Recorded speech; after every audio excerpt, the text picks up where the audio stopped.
Alright, so tayo nagbabalik muli mga kababayan para sa isa na namang video na ating pag-uusapan ngayon. Eto, no, nako, mukhang marami pong magagalit dito kay Senator Robin Padilla. No, lalo na ito pong mga DDS na pro-China, mga kababayan. No, at baka maging etong si Duterte at China ay magalit po.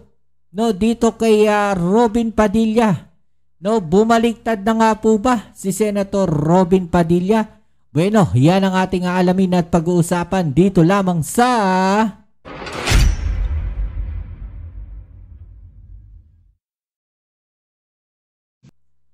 Okay, so eto mga kababayan, no? Alamin natin, itong video po na ito na aking ipapakita sa inyo mga kababayan, no, marami pong magagalit kay Senator Robin, no? Kasi nga, mga kababayan, alam naman natin, no, na maraming DDS ang mga pro-China po, no? At isa na nga rin po dito sa ating nakikita na lagi nating nakikitang sa mga balita, no, na ito pong dating Pangulong Duterte ay talaga namang galit na galit, no, sa Amerika, mga kababayan. Pero ito pong si Senator Robin Padilla ay nakikita rin natin ang suporta, no, dito po sa dating Pangulong Duterte, no? Duterte Black nga siya. Pero dito po sa video na to mga kababayan, mukhang bumaliktad po, no, itong si Senator Robin Padilla dahil mukhang kumikiling na po siya, no, dito po sa Amerika. No, bukod po sa pagkiling mga kababayan, gusto pa po niyang gayahin, no, ng AFP. Nag-suggest siya mga kababayan, gayahin daw ng AFP ang ginagawa po ng Amerika at talaga namang bilib na bilib. Ngayon, etong si Senator Robin Padilla dito po sa ginawa ng Amerika. Okay, so ano nga ba itong ginawa ng Amerika na to mga kababayan? Ito po ang video na yan. Big brother natin yung Amerika, sana ay gayahin din po natin kung ano yung kanilang pakikipagdigmaan sa drone. Malinaw po sa saligang batas. Ang sinasabi po dito sa salitang Ingles, the Armed Forces of the Philippines is the protector of the people and the state. Its goal is to secure the sovereignty of the state and the integrity of the national territory. Sa Tagalog po ay ang sagatahang lakas ng Pilipinas at ay tagapangalaga ng sambayanan at ng Estado. Ang layunin nito ay siguruhin ang ganap na kapangyarihan ng Estado at ang integridad ng pambansang teritoryo. Tama po ba? Tama po. Tama po. Opo. Ang katanungan ko po sana, unang-una, marami pong ibig sabihin kapag sinabi nating secure the sovereignty of the state. Halimbawa po, kapag sa usapin po, kanina po naririnig po natin ang ating mga kasama patungkol po sa bansang China. Ito po ay totoo. Tama po ba na pinoproteksyonan natin ang ating sovereignty? Tama po. Tama po. Kapag ang pinag-uusapan po natin ay teritoryo, ibig sabihin ay yung pumapasok po sa loob ng teritoryo natin. Tama ho yun. Sa bansang Amerika po, sa ngayon, sa mga oras na ito, meron pong Trumps na nagaganap. Na balitaan niyo na po ba yun? Ko mga illegal aliens po yung kanyang... Bukod po sa illegal aliens, opo, sa ngayon po may nangyayari pong ito po yung diniklara ng US President dahil sa pagpasok po ng mga drone galing ng Venezuela. Sa maraming lugar po. Galing opo. South America. Tama rin ho. Tama opo. At ginamit po ng Presidente ng Amerika ang Armed Forces. Bagamat meron po silang DEA, meron po silang FBI, meron po silang local na mga police, state police, ginamit po ng Presidente ng Amerika ang Armed Forces sapagkat clear and present danger ang... Tama po. Tama po. Opo, sa katunayan, marami po ang dineploy ng Amerika. Iisa-isahin ko po. The deployment of 2 Iwo Jima Amphibious Ready Group and the 22nd Marine Expeditionary Unit to U.S. Southern Command, which has been previously reported is part of the broader repositioning of military assets to the Southcom area of responsibility. A nuclear-powered attack submarine, additional P-8 Poseidon reconnaissance aircraft, destroyers, guided missile cruiser. Napakarami po pong iba. Ibig pong sabihin, seryoso po ang Amerika sa Tama ho yun. Opo. Ihahambing ko po ngayon sa Pilipinas. Dahil kapag sinabi po nating national territory, we are being invaded by gentlemen. Katulad po nito ngayon, sa loob daw po ng, ito po yung, sabi po ng Rappler po ito ha, my best friend. Sabi po nila, magmula daw po noong June 2025, halos 9 billion na halagang ang natatagpuang lumulutang sa mga dalampasigan.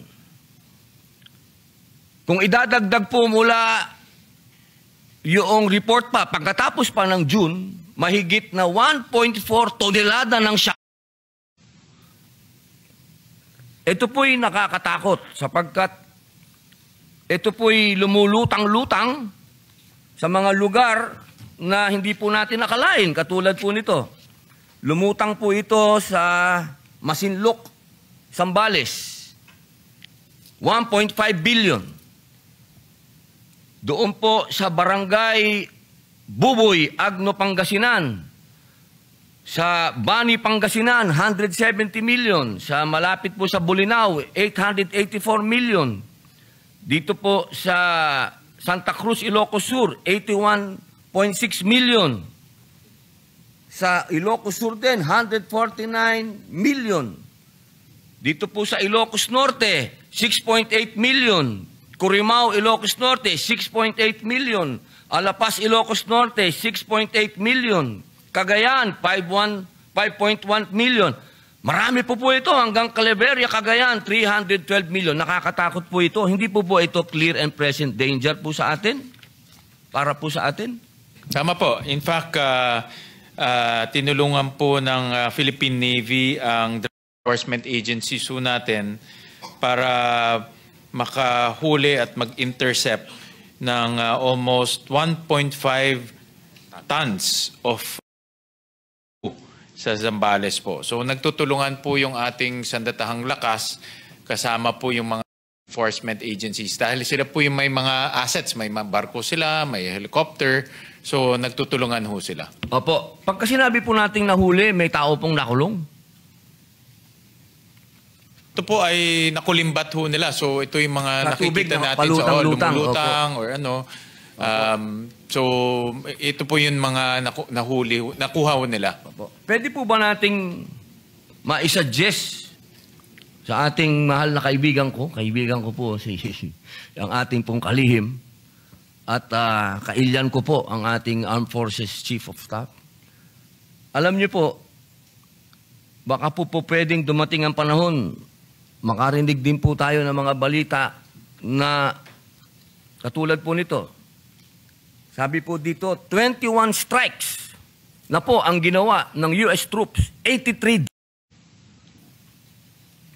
Sana po dumating po ang panahon na talagang maubos po natin itong mga nagpapasok na mga ito dahil para po sa akin, ito pong mga dayuhan na ito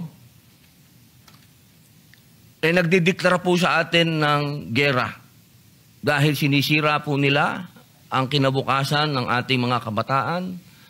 Gusto ko lamang pong ibanggitin po sa inyo, nanggaling po ako sa malalayong lugar Nakakatakot po sapagkat sa kaduluduluhan ng bundok, ang sinasabi po sa akin, may sa mga lugar po na hindi ko iniisip, talaga pong na-invade na po tayo.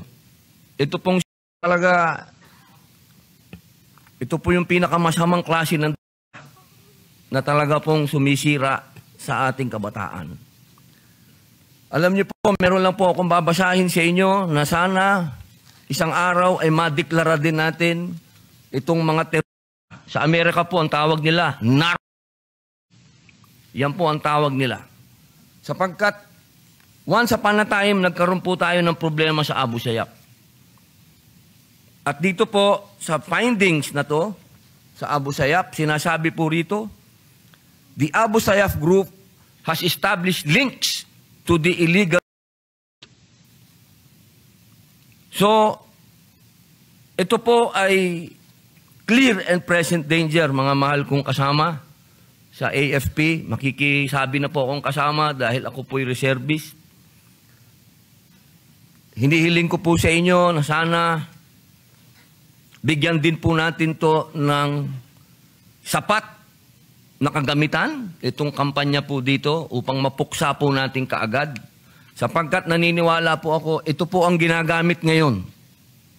Kung sino man po yung mga bansa na gustong umakapa sa atin, ginawa na po nila ito sa Vietnam, ginawa na po nila ito sa mga ibang bansa, na inumpisahan po nilang sirain yung mga kabataan para hindi na lumaban.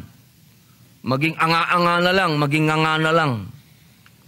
Kaya sana po, ang tawag po natin dito, psychological warfare, baka po yung atin pong mga kabataan mawalan na ng ganang lumaban.